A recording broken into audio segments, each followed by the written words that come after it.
Estamos hoy para hablar de comunicación, para hablar del ejercicio del periodismo y los efectos en la sociedad. Este panel lo organizamos ya hace 2 semanas con la idea de que temas como los crímenes violentos que estamos viviendo y otros actos sujetos de cobertura periodística y ver el efecto que quizá tiene en la sociedad este tipo de cosas. Está Adalberto Grullón, Ana Bélgica, César Zapata con nosotros, profesional de la comunicación, profesional de la psicología. César, quizás, ¿cuál es el efecto? Quisiera hablar con los académicos de la comunicación primero. ¿Qué está pasando con el periodismo? Que tenemos estos entuertos en que una persona dice en un canal de televisión que orientando a la gente para el ciclón, que Cabo Engaño está por Montecristi y orientando a la gente para un ciclón. Los canales de televisión entrevistan a un geólogo que lo que tiene que ver es con el suelo. ¿Qué es lo que está pasando con el periodismo? Sí, bueno, ande, profe.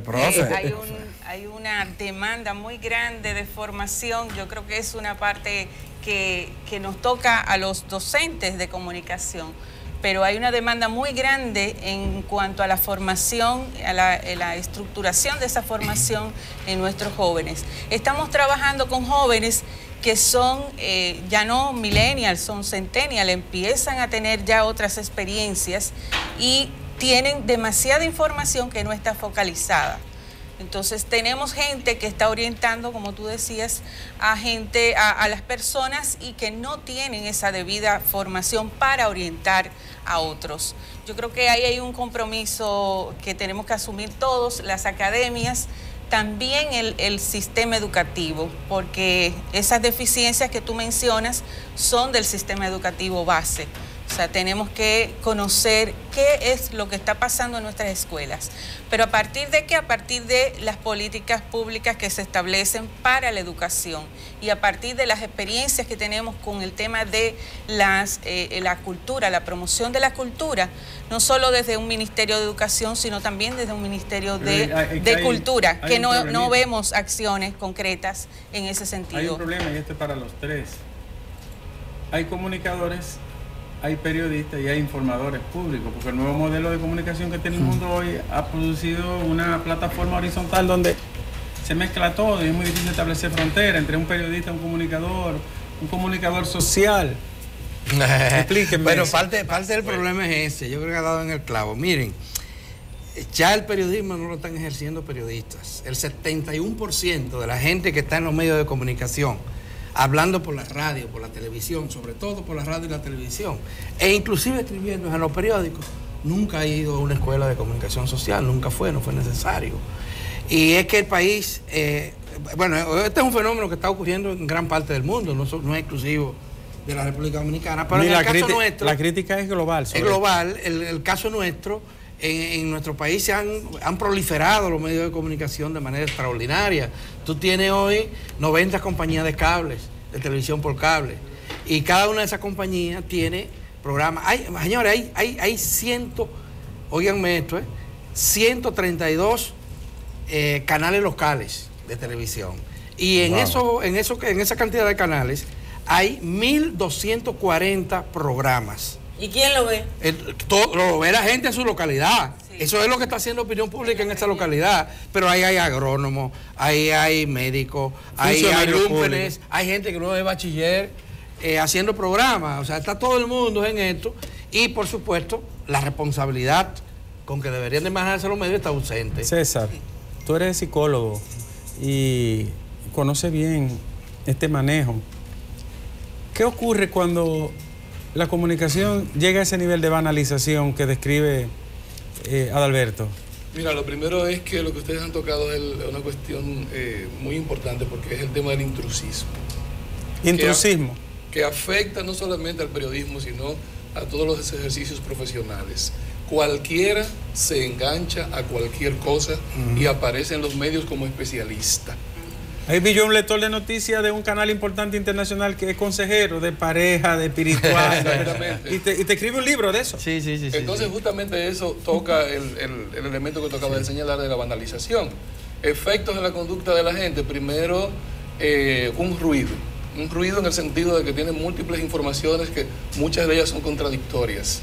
Y definitivamente, en vez de crear opinión pública, como dicen ustedes los periodistas, lo que hace es generar confusión. Una disonancia.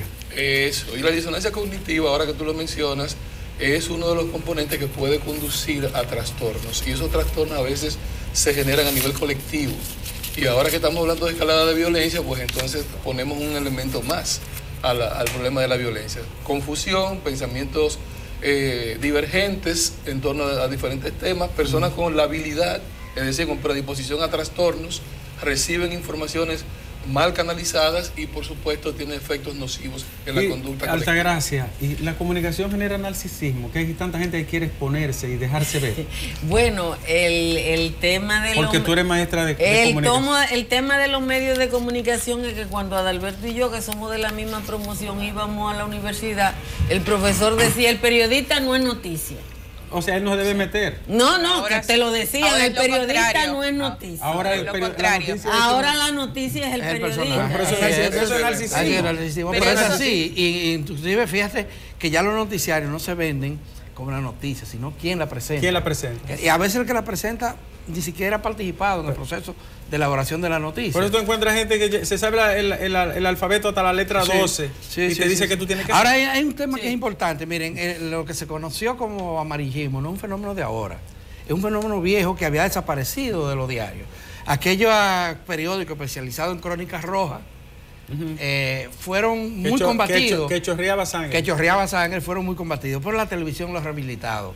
El tema de esto. Y yo quisiera leerle algo que dice Joaquín Estefanía. Ajá. Joaquín Estefanía es un teórico de la comunicación, un profesor, fue director del periódico El País, dirige una escuela de comunicación. Y él dice, óiganme, la mancha originaria de la prensa amarilla se ha ido expandiendo con la ayuda de la televisión, transformándose en lo que podría llamarse periodismo de queroseno. Y dice, en este tipo de periodismo, los periodistas echan queroseno en el primer sitio donde ven humo, antes de determinar qué es lo que produce y por qué. Las llamas resultantes podrían considerarse un incendio premeditado. Eso no es periodismo, dice. Sí, pero eso es lo que está ocurriendo. O sea, óigame, cuando tú tienes un drama que mataron a una muchachita, es una noticia muy impactante. Sí, pero ahora no se agregan las redes sociales, no solo ya es la televisión. Yo creo que tiene una explosión mayor en el tema de las redes, porque ahí es donde se puede encontrar sin ningún Ana Bélgica, filtro. pero hay una cosa, en las redes no hay profesionales, en las redes son ciudadanos. Todo el mundo. Es todo el mundo. Ahora, aquí sentado, todo el que está se supone que es un profesional de la comunicación. Y el que es profesional tiene que tener un código de ética mínimo, pero además tiene que tener una responsabilidad. También. Tú no le puedes decir a la gente el día que viene un ciclón que va a entrar por Cabo Engaño, que Cabo Engaño está en Montecristi, porque entre Montecristi y Cabo Engaño hay 300 kilómetros y ahí se pueden matar 8,000 personas. Entonces, que no es un cabo, es un general Engaño.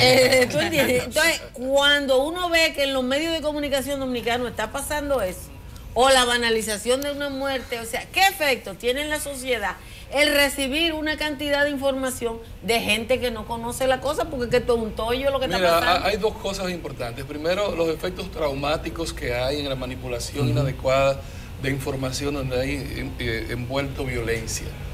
Pero también el irrespeto a la imagen, a la figura de la persona que ha sido afectada y los familiares. Cualquier evento en una familia de esta magnitud genera estrés postraumático. Y sin filtro, porque lo ve chiquito, grande, adolescente. Exactamente, lo incrementa a un nivel tal que ese efecto traumático tiende a ser mucho más devastador sin que haya una respuesta en términos de salud pública para esas personas que están afectadas. Porque déjenme decirle que el tema de la psicología clínica es invisible en República Dominicana. Demandamos salud, pero no envolvemos en la salud mental. Entonces, personas que ya tienen determinado nivel de sensibilidad, ¿verdad? Sí. Son impactadas por ver a sus familiares utilizados como objeto de pseudo comunicación. Y obviamente aumenta el nivel de tensión. Y mira, debo decirte, hay un síndrome a propósito de que el día 10 fue el Día Internacional contra el Suicidio. Hay un síndrome que se llama síndrome de Werder, que comenzó como una novela que escribió Goethe sobre el suicidio, donde describía la manera como un sujeto joven planificaba su suicidio, y eso impactó en la comunidad alemana de manera tal que muchos jóvenes se suicidaron de esa forma. Entonces se maneja de manera irresponsable la noticia en los medios cuando hay este tipo de violencia, que podría estimular a personas con predisposición a imitar los modelos de violencia que le estamos ofertando a través de Pero tenemos una realidad, maestra. La comunicación es una mercancía hoy más que nunca. Se ha convertido en un producto como una gaseosa, como una media, como un objeto de vestir. ¿Cómo se puede filtrar ese producto que está en el mercado y bajo control de los dueños de los medios, que son los empresarios? Mira, hay y el público que consume esto. Hay un reto muy importante que tenemos todos que asumir, es que la comunicación está cada vez más concentrada. Y esa concentración implica que lo que yo envío, lo que yo transmito, va a impactar en una población grande, ¿no? Porque tiene unas directrices más concentradas. Tenemos más medios. No tanto, porque parte de la concentración también está en las redes. Las redes son una buena forma de democratizar más la comunicación. Pero fíjate que tenemos una influencia muy grande y les voy a poner un ejemplo concreto. La música que escuchamos está ceñida por 3 grandes industrias en el mundo. Así es.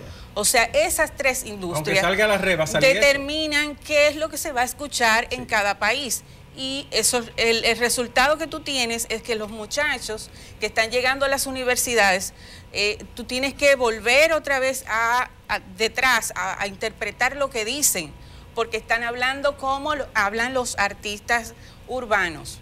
Entonces hay unas modas que se imponen y están impuestas también por la forma de cultura que tenemos.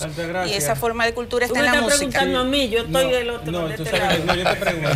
El gusto y la elección hoy es lo que nos permiten elegir y que nos guste. Nosotros no tenemos ningún gusto ni ninguna elección libre. No, Bordeaux dice que no. 200 emisoras te ponen lo mismo, ratatá. Bordeaux dice que el gusto se impone. Bueno, pero déjenme hacer de abogada del diablo. 200 emisoras te ponen el ratatá, pero sucede que ahora los muchachos no oyen radio. Es cierto. Sí, están los muchachos pero consumen música. Consumen música, pero no oyen radio. Y como consumidores de música tienen la capacidad de tener una capacidad de elección mucho más de la que tuve yo. Espera, pero cuando tú tienes un pastel que se divide en muchos pedazos, tú tienes opción solamente a escoger de ese pastel. ¿Es un solo pastel? Es un solo pastel lo que están teniendo los muchachos. Y por las redes lo que están teniendo es una misma forma de transmisión de mensaje, que es la amarillista, que es lo que más vende, supuestamente. No, yo quería antes que tú opines sobre eso. Esto inició cuando Tom Wolfe nos decía en la universidad, a quienes estudiamos periodismo, que cuando Tom Wolfe escribió Hoguera de Vanidades, es que se llama la novela famosa. La Hoguera de las Vanidades. Llegó el periodismo a su fin, ya es todo lo que se va a saber de periodismo y ya no es necesario. Mira cuánto ha cambiado el mundo desde los años 60. Ha cambiado mucho, muchísimo.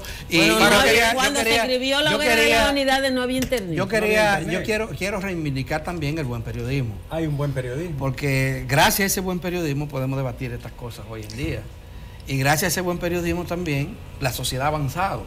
Porque no es verdad que y dice Ramón, bueno, el periodismo te da información, la formación no es el periodismo, es otra. Ahí eso es lo que quería intervenir ahorita. El tema no es solo la concentración de los medios, es la formación misma de quienes ejercemos el periodismo y de los profesionales de la comunicación. Nosotros tenemos, si no hay buenos periodistas, no vamos a hacer buen periodismo. Entonces los periodistas necesitamos ser partidarios de determinados valores, de determinados principios. El periodismo tiene bandera. Tú no puedes ser neutral frente a una tragedia como muchísimas de las tragedias que nosotros estamos viendo. Y nosotros tenemos que saber, tal como decía el profesor, que detrás de cada víctima hay familiares, hay personas que tienen dolor. Entonces sabemos lo que significa poner un cadáver encendido en la televisión. Y nosotros un problema ético elemental, pero ahí no hay conciencia de esto. El problema es que también, y este sí es un llamado importante, es que nosotros estamos en una guerra por los ratings en la televisión. Sí, y todo el mundo lo pero que el que te pone el cadáver de una niña de Cenoví quemada, no entra a la funeraria donde están velando un rico. Porque ahí no se lo porque el puerco no se raca en Javilla. Claro, Sí. claro. Es la gente pobre la que es víctima de todo eso. Igual, pero en lo del cadáver es una cosa. Pero, señores, los canales de televisión, los noticieros de televisión compiten a ver cuál pone la mujer que más grita en un sepelio, en un velorio. Sí. Óigame, ustedes... ¿Cómo en la televisión el que más bulla hace? El que más bulla hace. ¿Y el que más noticia da? Entonces, eso es realmente muy dañino para la audiencia. César, ¿alguna partecita sobre eso que se toca? Sí. No, por ejemplo, ¿por qué al ser humano los medios han entendido y le han escarbado en su psique que le gusta ver esos episodios grotescos, dantescos, sangrientos? ¿Por qué? Eso tiene que ver con nuestra historia evolutiva. Desde temprano nosotros nos vimos fascinados, atraídos por el misterio, por el horror. Dice el psicoanálisis que lo horroroso hay que poner afuera lo que ha estado reprimido. Pero ¿qué ocurre? Que ese manejo morboso está produciendo en la sociedad un proceso de desensibilización, de adaptación al horror. Y eso es peligroso. Muy peligroso. Si estamos supuestamente luchando contra la violencia, al hacer eso lo que estamos es aumentando las posibilidades de que los eventos de violencia ocurran y estamos creando sociópatas. El sociópata no tiene respuestas emocionales ante eventos trágicos y nosotros estamos promoviendo ese elemento. Eso, además, o sea que se allana el remordimiento. Sí, además hay un problema de clase, como decía Altagracia. Claro. Es decir, yo selecciono, había una revista muy famosa que ponía en las portadas cosas horrorosas, pero era siempre de personas pobres. De pobres. Sí, no, pero es que el tratamiento y la actitud del reportero frente a la persona de escaso ingreso es obvio. Hay una discriminación en el tratamiento de la imagen de los más pobres. Exacto. Y además un condicionamiento. Eso es porno miseria. Sí. O sea, óyeme, eso se inició a principios del siglo XVII, cuando se inicia la Crónica Roja. Es así, un señor le dio en la Francia de entonces, de esos callejones y tugurios donde mataban a alguien, asesinaban a alguien, él cogía y colgaba: murió fulano de tanta puñalada. Le llamaron los pliegues del cordel. Y mire por dónde va la cosa. Ahora es con un clic. Sí. Así es. Pero siempre ha habido tendencia, como dice César. Insisto en el tema de la formación y de los valores, porque para la mayoría de los periodistas, los reporteros, reporteras, inclusive los editores, los ejecutivos de los medios, no hay nada de malo que a una mujer que es víctima de un feminicidio se exponga a través de los medios su cadáver, la revictimizan la gente. No, es nada, no lo ven como algo normal. Sí. Y no se dan cuenta, yo creo que la inmensa mayoría no tiene el menor nivel de conciencia del impacto negativo que eso puede tener. Entonces hablemos de los límites. Límites éticos, límites profesionales, límites humanos. Hoy como que el mundo no tiene fronteras, porque las redes no tienen límites. Sí. ¿Cómo tú limitas que te suban una imagen, que te pongan un cadáver, que te pongan... Quien quiera hacerlo lo hace? Ahí es que quiero llegar. El problema no se resuelve con leyes, con disciplina. Hay un tema de educación de fondo, de hecho. Ahora, ¿qué es lo que tramita ese límite? Es hasta dónde yo creo que puedo llegar si eso me pasase a mí, hasta dónde yo puedo promover, o sea, si fuese un familiar mío, ponerse en el lugar del otro. Eso no es tan común en este pero momento. No solo es ahora, lo que sí se puede lograr, y eso se ha hecho en muchos países, es establecer códigos internos de ética. Sí. Cada medio debería tener un código propio. El Caribe lo elaboró en un momento. Es un código que te diga, mira, aquí hay cosas que no pueden pasar. Los mejores filósofos son los niños. Si tú no le pegas eso de muchacho, no hay manera. Yo te iba a decir, Altagracia, que se da la psicología inversa o invertida. Frente a la corrupción y el robo público, entonces hay gente que calla. Sí. Ahí guarda, ahí hace lo contrario. No, ahí reclama. Ahí se autocensura. Ahí reclama el respeto por lo que te estoy diciendo, que el que te publica a la muchacha pobre quemada, entra a una funeraria y si el muerto es un rico, respeta el cadáver. Sí, lo que le pero si es en el barrio, va y le tiran la cámara y se la ponen ahí. A donde fue degollado. Hay un tema que tiene que ver mucho con una concesión de clase, de que el pobre soporta todo. Sí, pero Altagracia lo soporta porque en principio tú puedes ofrecer resistencia a lo que te afecta. Pero cuando esa resistencia no da resultado durante un largo tiempo, tú terminas aceptando eso. Se llama un proceso de desesperanza aprendida. Entonces tú puedes resistirte y 10 se resisten, después solamente hay 7, luego 5 y luego uno solo dice, bueno, ya yo no puedo más. Mira, escribe un televidente haciendo un razonamiento que tiene que ver en parte con lo que yo estoy diciendo. Él dice que él vive en un barrio y él no tiene televisión por cable y que él está obligado a ver lo que ofrece la televisión dominicana, la televisión generalista. Y que entonces, por ejemplo, dice él, nos ponen narconovelas, nos ponen la violencia en los noticieros.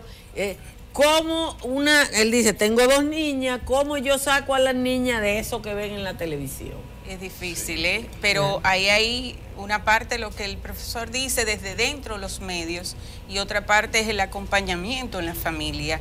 Es muy difícil, y yo sé porque yo soy madre, o sea, uno trata de filtrar todo lo que los niños y niñas ven, pero también los medios deberían contar, en otros países existe, el maestro Javier Darío Restrepo en Colombia fue defensor del lector en su periódico, fue por muchos años. Los medios deberían proponerse como una cuestión de responsabilidad ante la ciudadanía, tener esos espacios de defensa al televidente, al lector, a la audiencia en general. Que de hecho, maestra, hay una ley que establece que una franja horaria y por lo menos algunas páginas de la prensa escrita deben estar dedicados a la cultura y a la educación, por ley. Pero en este país no existe. Aquí te ponen a las 7 de la noche, no existe eso. Narcos o escenas de sexo erótica exagerada, o te ponen violencia por pila y lo ven los muchachitos sin ningún filtro, como ustedes decían. Y la música, maestros, la música de lo que escuchamos en la radio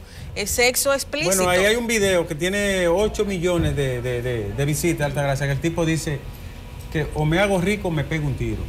Y empieza el video diciendo, dímelo Colombia. ¿Me entienden? Se nos acabó el tiempo para estar aquí. Le voy a dar 30 segundos para una reflexión a cada uno. Vamos a ver, Grullón. No, yo quiero insistir en esto. Tú sabes, yo te veía cuando yo era muchachito, yo te veía. Tú me inspirabas.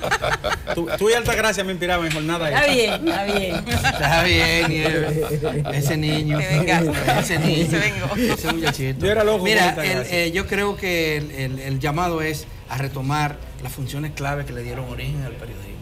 El periodismo tiene que actuar con responsabilidad social. Y creo que los medios están obligados a regirse por algún código. No existe en el país ninguna ley que regule los contenidos, ni hay ningún órgano estatal que regule los contenidos. Fíjense que Indotel, que regula un poco los canales, no tiene que ver con contenido, tiene que hablar con frecuencia, con esas cosas. La Comisión Nacional de Espectáculos Públicos y Radiofonía, de hecho no existe, es un órgano muerto. Sí. De manera que ante la ausencia de un órgano rector de los medios de comunicación, es necesario que por lo menos los medios, cada medio, pueda tener sus propios códigos de ética que regule. Y yo creo que no le va a hacer daño a nadie decir, mire, por este canal no se van a pasar cadáveres, por este canal no va a chorrear la sangre, el morbo vamos a dejarlo para otro tipo de público, vamos a pasarlo a las 3 de la mañana, pero no puede pasarse a las 10, a las 11, a las 12. Profesora, bueno, yo voy a hacerle un llamado a los jóvenes, a la gente que está en sus casas, que quiere estudiar comunicación, para que tengan un poco, o sea, que hagan un uso de la razón, que tengan más conciencia de que el compromiso que tienen es inmenso. Y los medios, si no hay espacio para un buen periodismo ético, tenemos las redes, tenemos la internet, tenemos muchos espacios. Entonces yo creo que ahí hay debe ser el interés colectivo de que tengamos un periodismo ético, y yo llamo a los jóvenes a que se involucren, a que tengan esa mística de trabajo y de servicio, porque criticamos todo y queremos que un país mejor sea el nuestro. César.